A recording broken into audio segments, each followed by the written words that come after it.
एक बार फिर छत्तीसगढ़ के मुख्यमंत्री भूपेश बघेल के दोहरा चरित्र सामने आया है।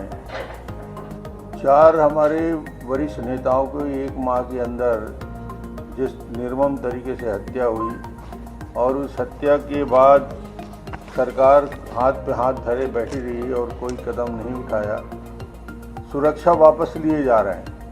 जितने पूर्व विधायक, पूर्व सांसद हैं और जितने बस्तर के हमारे वरिष्ठ नेतागण हैं जिनको क्षेत्र में घूमना पड़ता है, उन सब की सुरक्षा व्यवस्था धीरे धीरे समाप्त कर दी गई। यहाँ तक कि जब वो अपनी सुरक्षा के खतरा के बारे में लिख के जानकारी देते हैं, जैसे अभी नारायणपुर की घटना में स्पष्ट रूप से जब मैं उनके परिजनों से मिलने गया था तो वहाँ पे पता चला कि उन्होंने सुरक्षा की मांग की थी और शंका जाहिर किया था।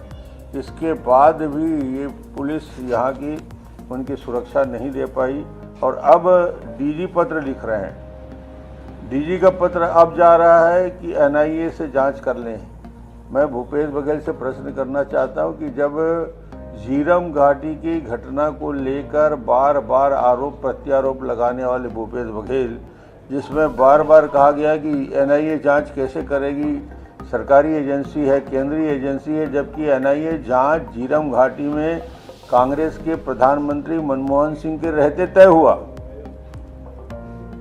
सोनिया गांधी यहाँ आई थी, मनमोहन सिंह आए थे, इनके वरिष्ठ नेता आए थे और उन्होंने एनआईए जांच की थी। उसके बाद भी विरोध और आपत्ति, और आज अचानक फिर से उनके मन में कहां से एनआईए के प्रति मोह जागृत हुआ और एनआईए अपने पल्ला झाड़ने के लिए, इस प्रकार की घटनाओं से अपने आप को बचाने के लिए एनआईए जांच की बात कर रहे हैं। तो मुझे लगता है ये कांग्रेस का दोहरा चरित्र नज़र आता है।